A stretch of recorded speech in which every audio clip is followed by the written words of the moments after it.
Next, we have a discussion featuring Professor Rashid Khalidi from Columbia University. He's the author of many books, most recently, 100 Years' War on Palestine.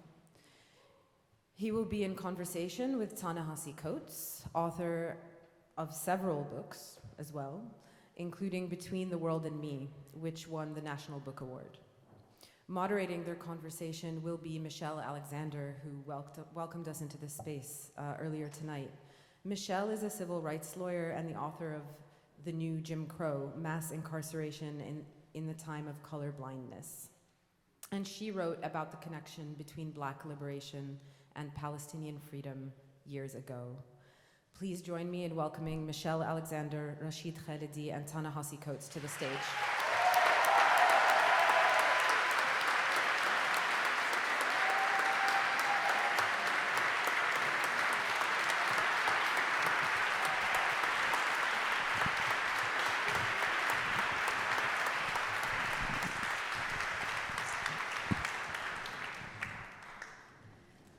Well, thank you both for being here. We don't have much time together tonight, so I want to kind of dive right in. I really want to begin by asking you both about your personal connection to the people of Palestine.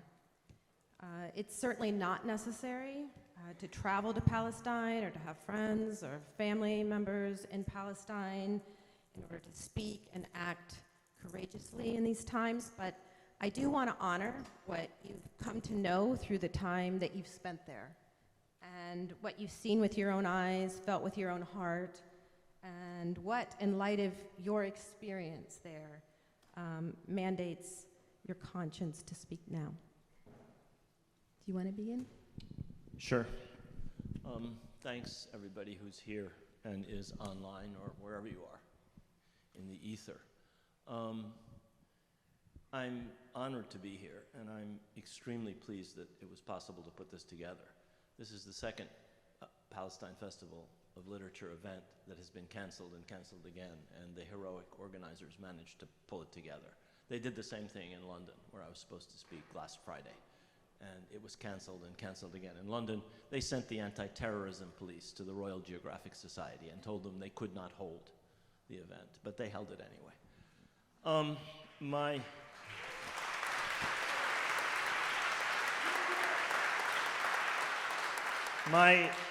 My connection to Palestine is obviously a personal one. My family is from there. I have family there now. My niece's family is actually in Gaza. They live in Rimal, which is a neighborhood of Gaza right near the sea, or not far from the sea. They fled from their home under bombardment to the southern part of Gaza.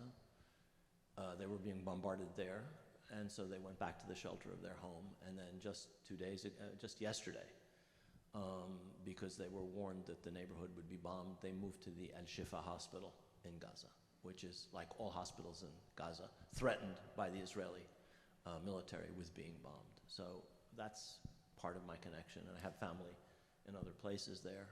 I was there last in March, and it was obvious that the situation was on the point of exploding.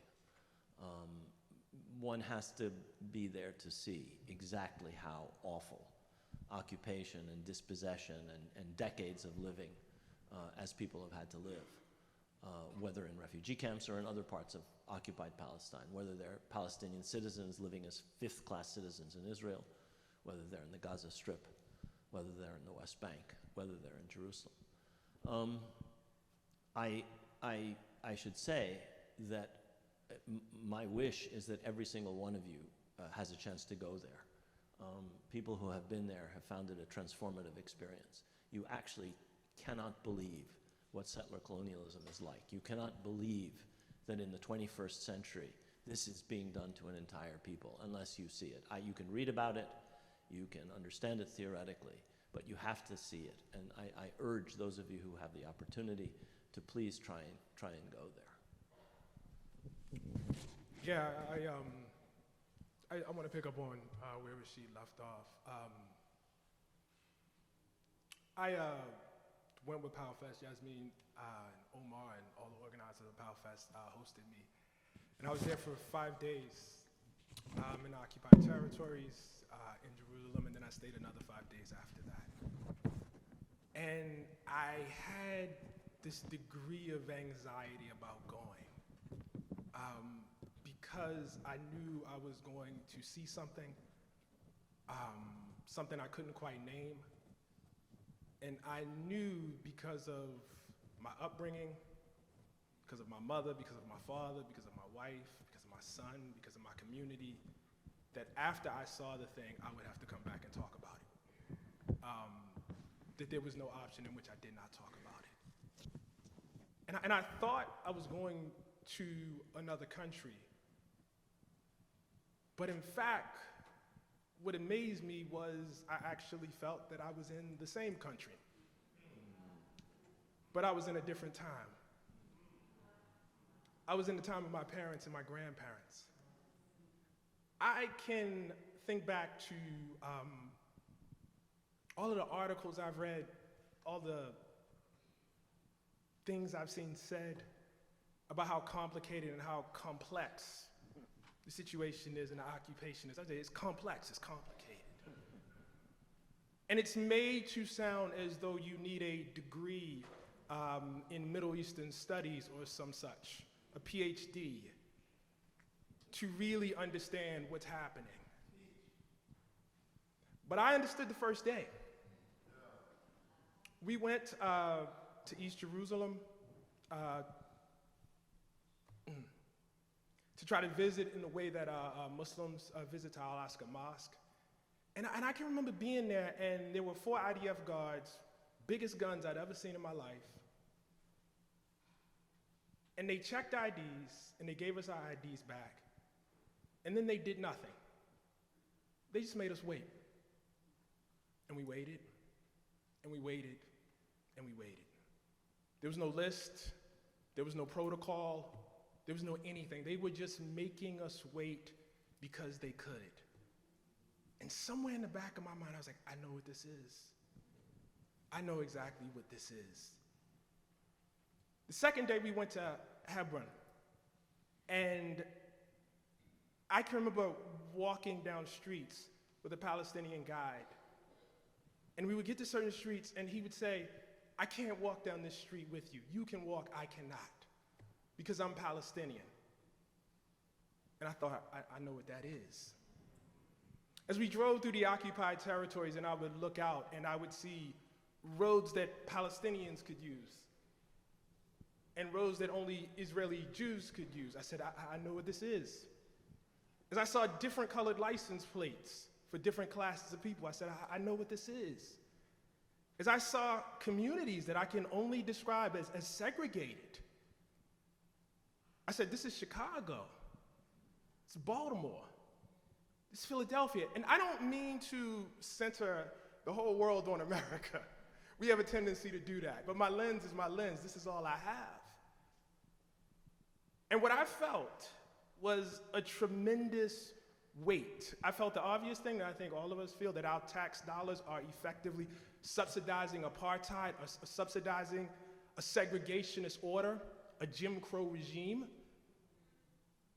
But I also felt that as an African American who was reared on the fight against Jim Crow, against white supremacy, against apartheid, I felt tremendous shame. How could I not know? How could I not know that the only democracy in the Middle East as it builds itself is segregated?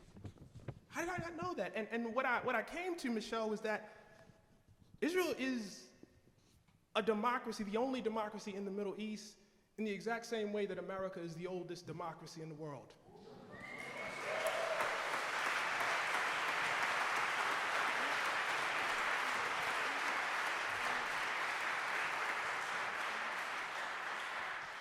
So the relationship was quite clear. It was quite clear, it was palpable, it was felt, and the responsibility was clear after that. So let's take a step back and talk a little bit about the history. Both of you have written a lot about the importance of understanding history in order to engage meaningfully with are present. Both of you have talked about history as ongoing processes rather than as complete, finished, and in the past.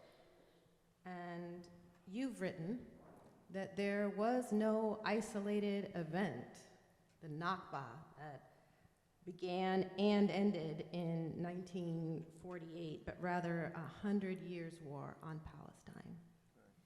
And so I'm wondering if you could share with us what you think people need to know, need to understand about the history of Palestine in order to act in meaningful and courageous ways now, and also what do they need to know about the history of Palestinian resistance, since it is so often portrayed in the media in such an ahistorical fashion, as though Palestinian resistance is driven by hate rather than by a natural, unquenchable yearning to be free.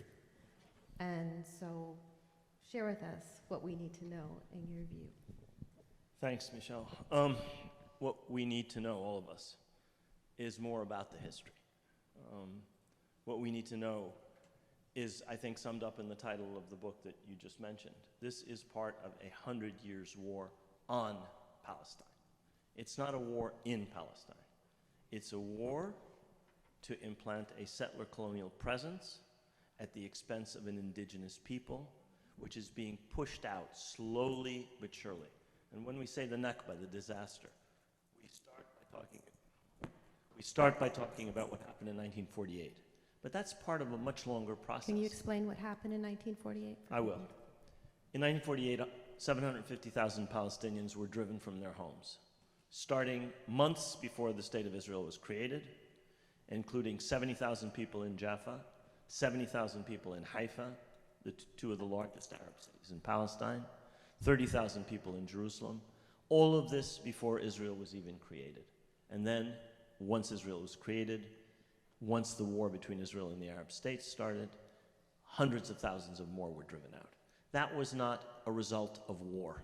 That was part of a settler colonial process which dictates that you must eliminate, reduce, push out the indigenous population in order to replace it with settlers.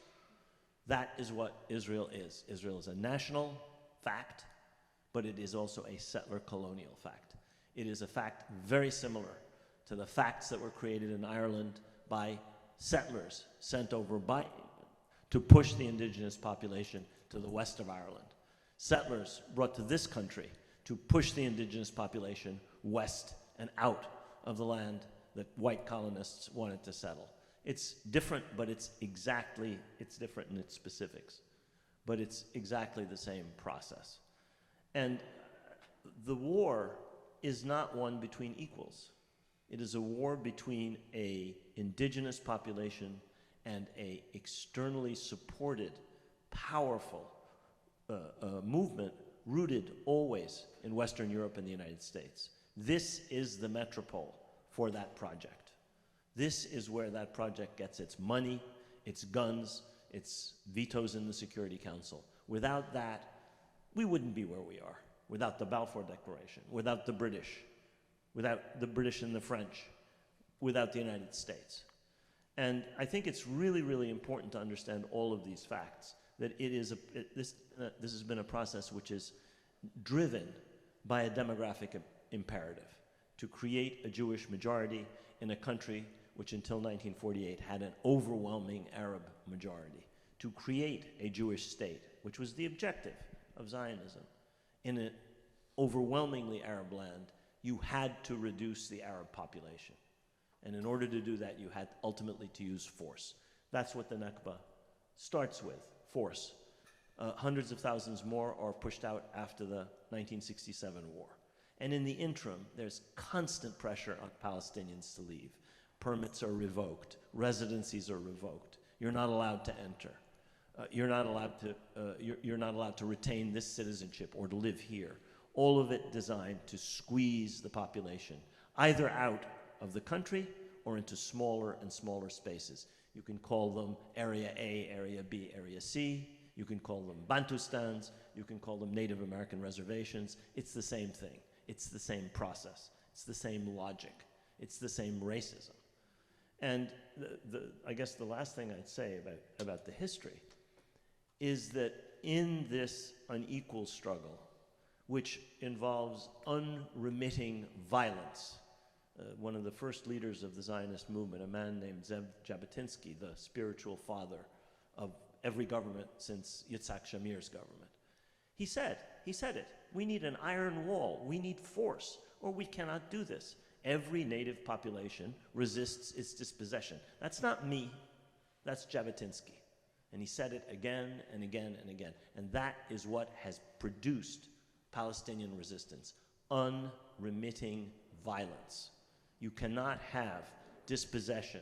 You cannot have people's homes and property taken away without the use of violence. You cannot force 750,000 people from their homes without violence. And that is what the Palestinians have suffered in this war. And they have resisted. Sometimes they've been successful, sometimes they've been unsuccessful. Sometimes that resistance was political or nonviolent, and quite frequently it was violent. Violence inevitably breeds violence.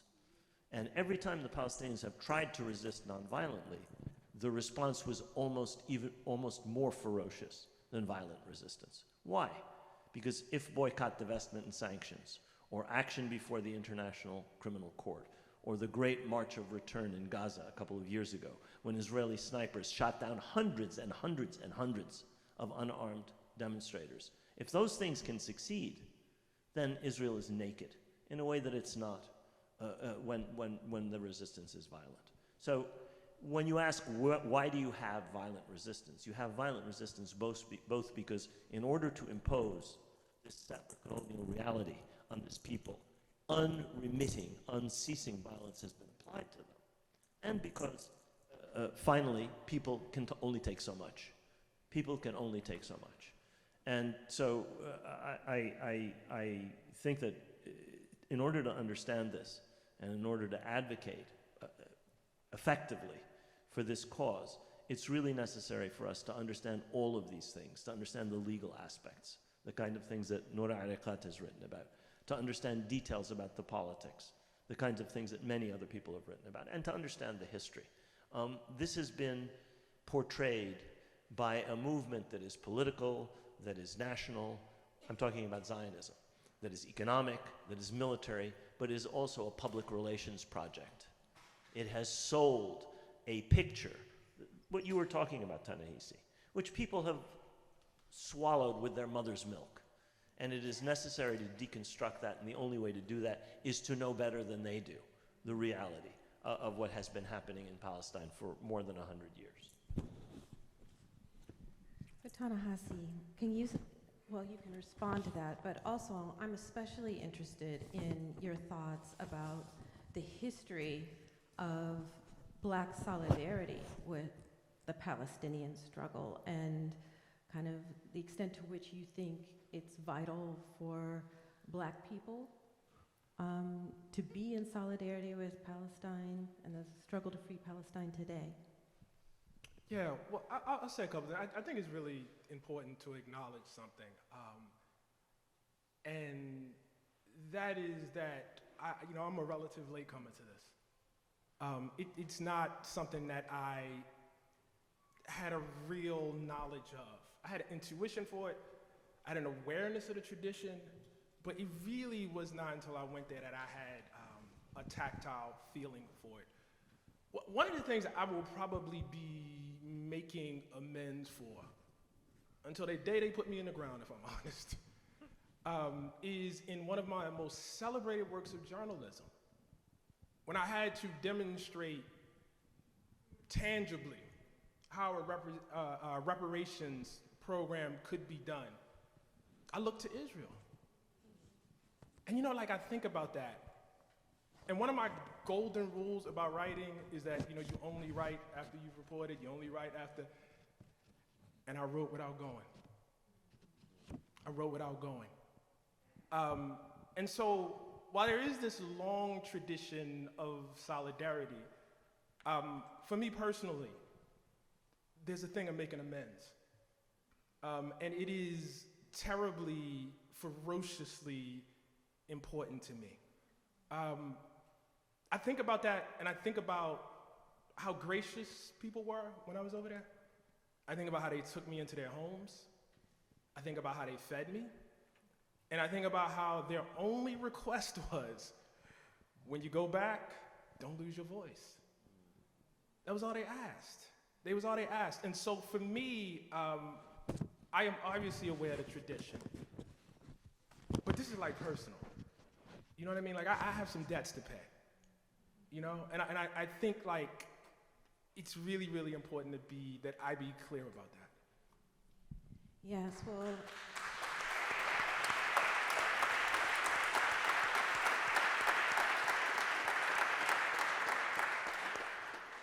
you know, I feel like I came late to my awareness as well. I had heard things, including one time from a friend, a good friend who is not prone to hyperbole, who went to Palestine, returned, and said, you know, I was active in the anti-apartheid movement in South Africa and had been to South Africa many times. He says, but what I saw in Israel and Palestine was worse than what I had seen there. And I remember filing that fact away somewhere, what he said. But imagine that the work that I was doing at home was what was most deserving of my attention. And it wasn't until the Ferguson uprisings when I began to hear that activists on the street who were facing tear gas and tanks, they were getting advice from Palestinians halfway across the globe, tweeting to them about how to deal with militaristic occupation and attacks, and following the experience that those activists had in Ferguson. Many of them went to Palestine and came back with stories and deep knowledge of the history. And as I began to learn more, I also came to learn that the Student Nonviolent Coordinating Committee was staunchly in support of the Palestinian cause, that Muhammad Ali had identified himself as strongly in support of the Palestinian cause, that there was a long tradition of, you know, Black activists standing in solidarity with Palestinians. And I have to give a shout out to my sister's new book. She's a historian. She just published a book called Fear of a Black Republic. It's about Haiti and the rise and the birth of Black internationalism in the United States. But it is that long history of Black people understanding that their struggle for liberation crosses boundaries and that solidarity is necessary across those boundaries, I think is calling to us now. And the fact that Palestinians were supporting folks in the street of Ferguson, and who also, I've heard, were showing their support for people in Flint, Michigan, giving advice about how to survive when your water's shut off. And so it's encouraging to me to hear about that kind of international solidarity in this time. But let's turn to some political realities in the United States right now. The United States' support, as we all know, for Israel has been absolutely unwavering for decades, even among supposedly progressive politicians and elected officials. Mark Lamont Hill and Mitchell Plichnik have written an excellent book called Except for Palestine, The Limits of Progressive Politics. And I'd love to hear from both of you a little bit about these political realities in the United States right now. We are witnessing in real time exactly how unshakable the support is for Israel as the Biden administration refuses to draw any lines in the sand or place any limitations at all on the billions of dollars of aid that we send to Israel every year, even as it commits horrific war crimes broadcast around the globe. Why is our government not only tolerating this, but sending billions more dollars to Israel? And before you answer, I want to note that I think a clue can be found in a speech that a young US Senator named Joe Biden delivered on the Senate floor in June 1986. It's available on YouTube. He said defiantly, quote, "If we look at the Middle East, I think it's about time we stop apologizing for our support for Israel. There is no apology to be made, none. It is the best $3 billion investment we make. Were there not in Israel, the United States of America would have to invent in Israel to protect our interests in the region. The United States would have to go out and invent in Israel," end quote. So what was Biden saying exactly?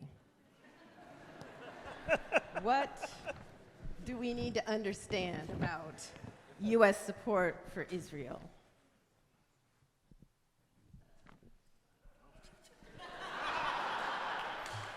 Hot potato, eh? I think we need to understand a bunch of things. We need to understand that there's a strategic thing there, serves American imperial interests, has always done.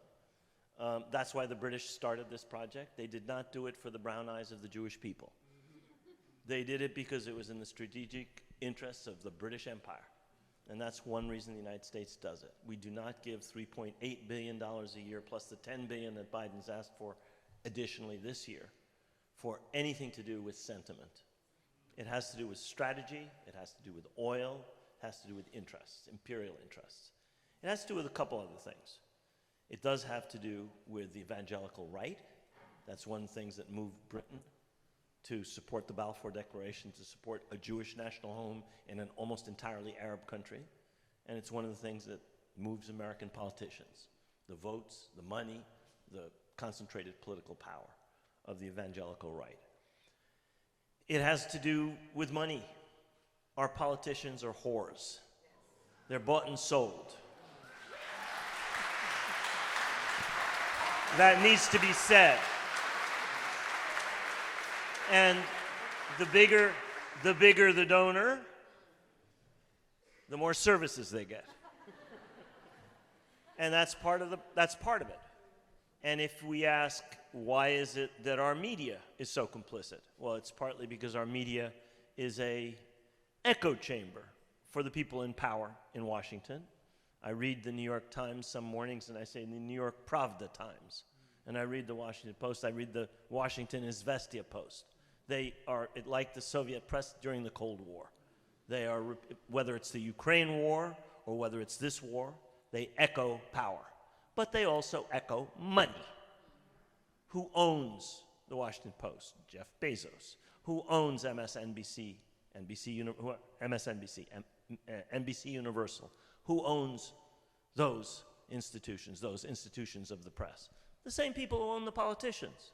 The same people who own our universities. Who runs our universities? Who runs our universities? Not the presidents and the deans and the department chairmen and women. It's the Board of Trustees. What is the Board of Trustees? It's the same people who finance the politicians, same people who own the media. So if we see a compliant media with a government that is supportive of Israel because of votes, because of the evangelical right, because of imperial strategic objectives, it's very simple. When we see university administrations kowtowing to one narrative on Palestine, as they have done right across the country, it's for the same reason that our media does it, and the same reason that our government does it. It's money, it's power. It's very, very, very simple. I can give you a more sophisticated explanation, but I think that really sums it up, frankly. Do you want to add? I don't have a better answer than that. Yeah, you know, it's interesting because I reflect on the fact that. Can I say something? I hope I did not insult sex workers. I did not mean to do that. I did not mean to do that. I'm very sorry. Appreciate They're far above politicians. Sorry.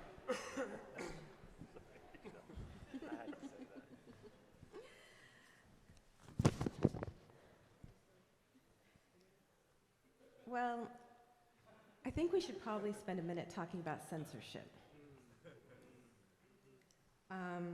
Fear and censorship.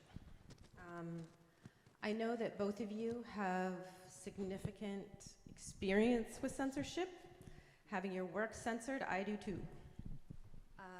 And we have seen in recent years the censorship of books labeled critical race theory. It's turned out to be a very broad category.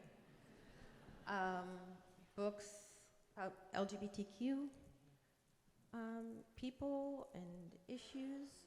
Kind of the scope of censorship keeps broadening. But we are seeing now kind of new forms, or very old forms, of being born again of censorship in this kind of war context. And I do worry about the possibility of us entering into another McCarthyite era. The challenges of finding a site just for this conversation, I think, speak to the real risk of that.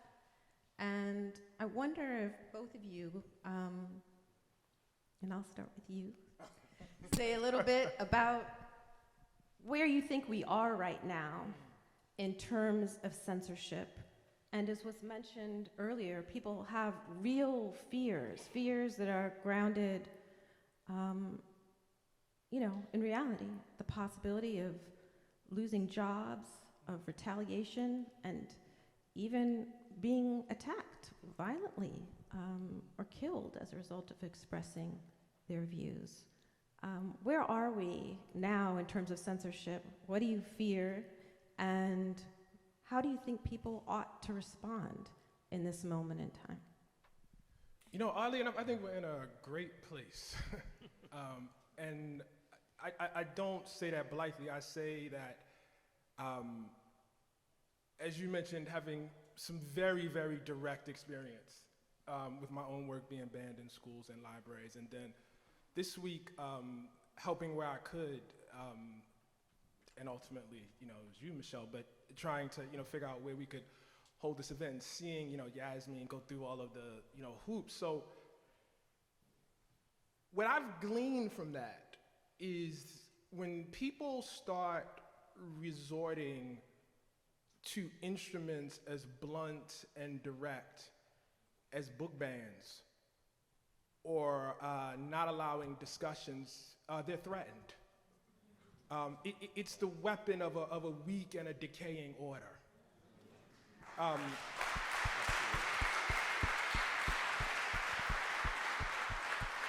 Yeah, I'll just tell you a little story. I never forget, I came back, right? I come back from Palestine, it's like, late May, and I'm going crazy. Like, I'm going to sleep, and I'm, dreaming about Palestine, and I'm, waking up, and I got that glassy-eyed look in my face, and my wife is worried about me, and everybody's worried about me, and I emailed a friend, and I said, do you have a contact with Rashid Khalidi at all? And he said, yeah, I do.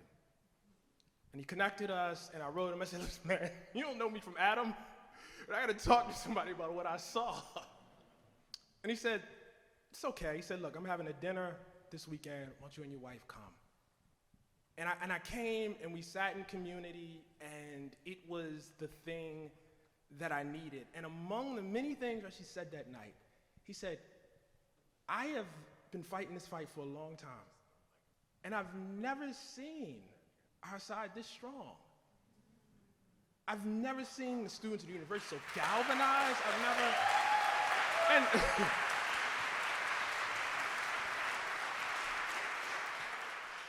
you can confuse the ferociousness of the pushback with strength. You know what I mean? But the fact of the matter is, in African American history, for instance, here in our struggle, the struggle is the most violent when people are the most threatened. The original and the oldest and the most lethal form of domestic terrorism was pioneered after the Civil War. And what it was in response to the fact that suddenly you had multiple states throughout this country with black majorities. You had a majority black legislature in South Carolina. The pushback had to be ferocious. It had to be violent. It needed to be because of the sheer strength of the threat. That's generally been our history. And so now in this moment, when I look out and I see, not just my work band, but I see the work of my colleagues' band, I see, as you mentioned, LGBTQ authors' band. When I situate myself within the history of black writing, and I understand the fact that there was never any safe moment for black writing in this country's history. When I understand that when Frederick Douglass publishes his narrative, and he goes and he talks about it, he has a price on it. He can be dragged back into slavery at any moment. When I understand that Ida B. Wells was driven out of Memphis, Tennessee for reporting on the lynching and the murder of her friends, and she continued to report on it nonetheless. When I understand that Elijah Lovejoy was shot to death and his press was shoved into the river, you have to be realistic about this moment. What happened to you, man? You had to find another location for your talk tonight. That was it. Actually quite simple compared to the long history of things. My wife was kind enough to send me an article about this district where they had banned Between the World and Me, right? And this is a deep red district, and there'd been this whole fight about it. And they went and they interviewed the library. And the librarian said, "This is the most checked out book we've ever had." That's not because of me, that's because of the band. You understand what I'm saying? And so, like, the very fact that you guys are here, the very unfortunate fact that some of you who are watching this couldn't get in, you know what I mean? The fact that we had to struggle to find a venue for this event doesn't say anything about the strength of this movement here. It doesn't say anything about our strength. It says a lot about the threat and what people feel and the weakness. So, I don't know. I like...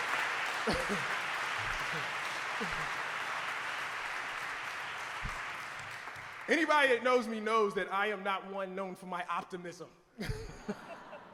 but I feel it in this moment. I really do. I mean, I don't have much to say after that. But I'm completely convinced that Ta-Nehisi's right. The first thing is this idea that the international community supports what Israel is doing acts as if the United States, Western Europe, and a few white settler colonies in Japan are the international community. They aren't. They're a pimple on the backside of humanity. The international community is India and China, Bangladesh, Indonesia, Pakistan, Congo, Nigeria, Brazil. I could go on. Those are the people who voted in the United Nations for a ceasefire. 120 countries. There were 14.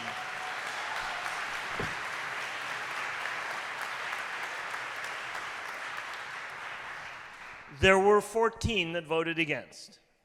6 island nations, the United States, Israel, and a bunch of hangers-on. That's not the world. The world is actually with us. Indeed, in this country, the press, no. The politicians, no. The universities, certainly no. And by that I mean the administrations. But look at the campus that I teach on. 5 years ago, Columbia students voted overwhelmingly in support of boycott, divestment, and sanctions of companies that support the occupation. Overwhelmingly. Same thing happened at Brown. Same thing happened at Barnard. Same thing happened at Michigan. Same thing happened at almost every university where the thing was put to a vote. The students are with us. by a vote. We know that. I was on the television the other day for my sins. It's a terrible thing to go on television. I promise you, don't do it if you don't have to. And I mentioned that young people are with us. And God bless her, the interviewer said to me, yeah, there's a poll here that says on Biden's handling of the Gaza situation, in the age group from 18 to 35, he has 10% support. 10%! I could give you more polls. They are terrified of us. That's why we're getting censorship. All right, well, we are running out of time. But I couldn't end this conversation with bringing it back to kind of the question of conscience and what's required of us in these times. We're sitting here in James Chapel, and I began earlier talking about Dr. King's speech against the Vietnam War. Dr. King called the United States the greatest purveyor of violence in the world. And he was condemned for it. You know, Time magazine called the speech demagogic slander that sounded like a script from Radio Hanoi. And the Washington Post declared that King had, quote, diminished his usefulness to his cause, his country, his people, quote. So, Ta-Nehisi, I would love for you to share your thoughts both about that speech, media's reaction at the time, and also kind of what it might teach us about what's required of us now. That speech is incredible. I literally listened to it last night, but it is, I mean, it's incredible. I was going to say it's ridiculous, but that's probably, it's ridiculously good. You know, I just want to take that in a different direction. I think, you know, as largely because of my upbringing, I think largely because of where I was in the world, I probably did not comprehend the ethic of nonviolence. Like, I just didn't get it, you know? But I always knew, like, when I read that speech, I still didn't get it. But the fact that he would hold the United States government to the same standard, as he said in the speech, that he would hold, you know, young folks in the ghetto on the west side of Chicago, I thought, wow, okay, well, he really believes it. So there was this sincerity. It has taken years, and I've tried to work this out in my work, to understand nonviolence as an ethic. And I understood it in Israel. King would talk about, like, the corrupting influence of violence, like what it did to the soul. And I have to say, and this is really, really important, as much as I saw my world through the eyes of the Palestinians, I saw what I can only describe as an alternative history through the eyes of Israeli Jews. I understood how pain, oppression, genocide, how you can take the wrong lesson from it. And how you can take the lesson that the real problem is that I did not have power, that I did not have the guns. And, like, it was sad. I went to Yad Vashem, and it was a deeply, deeply moving experience. Like, just incredibly, I can remember coming in, and the first thing I saw was, like, this collection of home movies that had been taken before the Holocaust. And it just, I mean, it broke me. And I walked through, and anybody tells you it wasn't as bad as they say it was bad. It was worse. And I was so clear on that. And I got to the end. And I walked outside, and there was a line of young soldiers out there with guns. And I just thought, what would it mean for all of the suffering that I've endured as a black person individually? What would it mean for all of the violence that we've endured ourselves, for all the babies that were bombed in churches, for the fact that we as a people are the products of rape and sexual assault, that it marks every one of us, down to our genes. What would it mean to have suffered some 250 years of enslavement, a period longer than our time of freedom? And to derive from that what we really need is power. And what we do with that power really doesn't matter as long as we safeguard ourselves. I was watching the news yesterday, and I saw, in fact, my congressman actually. And journalists asked him, he said, how do you measure the amount of death, the body count? At what point is it enough? At what point do you say, you know what, this is actually too much, this is actually tipping into something? And my man couldn't give a number. He couldn't say when it was too much. And some people will watch that and get angry, and I understand that. And I watched it and got really sad because I understood it. And I understood in me how the rage, the anger, the deep felt pain of your own oppression, how you can take the wrong lesson from it. And that's really what King was trying to ward. Then I got him. You understand what I'm saying? Then I got, he would always talk about nonviolence for your soul. You know what I mean?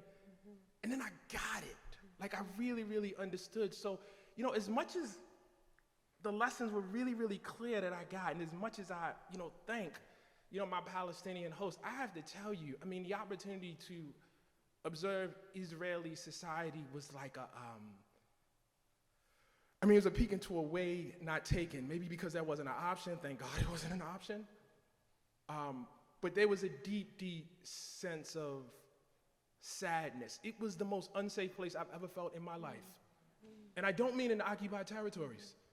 I mean in Jerusalem, Tel Aviv. I felt power. I felt people with power. But I didn't feel a safety.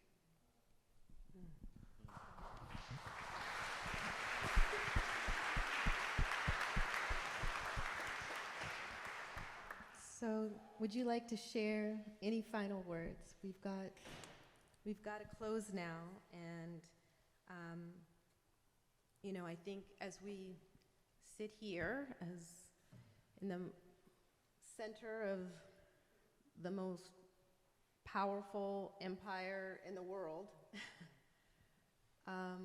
we need to think about what our responsibility is, as King said in the speech, to those who have been defined as our enemy, and consider not just what we must say, but what we must do. And I'm wondering if you have thoughts that you want to share. I do, thank you. One of the things that I argue in this book that you mentioned is this is not a war on the Palestinians waged by the Zionist movement or Israel alone. It's a war waged on the Palestinian people by Israel and the United States. Those are our weapons.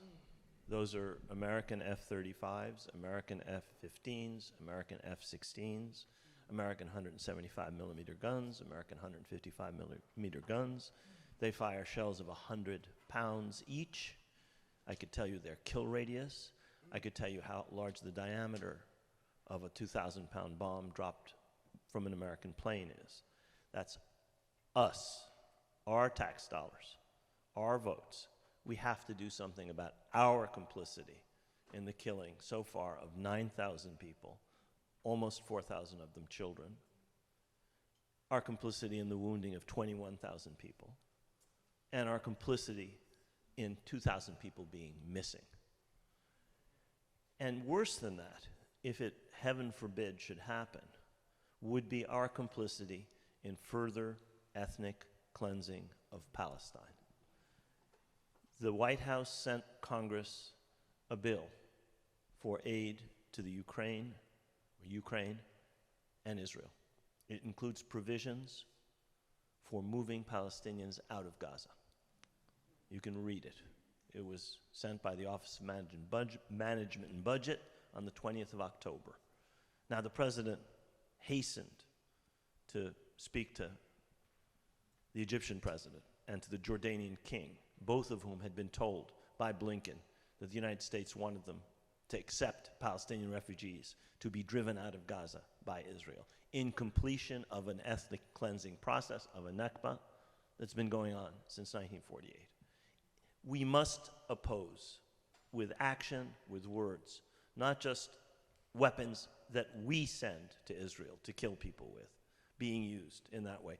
Incidentally, in violation of U.S. law. U.S. law mandates that weapons can only be used for defensive purposes. Why do you think they keep saying in every one of their statements that Israel has a right to defend itself? Because otherwise, they would be in violation of U.S. law in sending those weapons to Israel. If killing children in Jabalia camp is a defensive purpose, then it's legal. And if it's not, they're in violation of the law. We must oppose that, and we must oppose the possibility of the United States being complicit in ethnic cleansing. We must oppose it as strongly as we can. Otherwise, we are the ethnic cleansers, and we are the killers. We may not be the ones pulling the trigger. We may not be the people forcing people out into Egypt or into Jordan, but we are responsible. Our government has just said that it's willing to fund that. Now, maybe they'll pull back on it, but they'll only pull back on it if we make them stop. Thank you.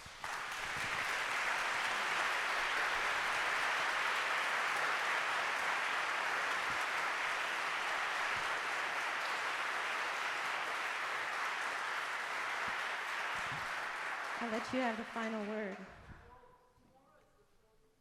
You know, I just want to say thank you once again. I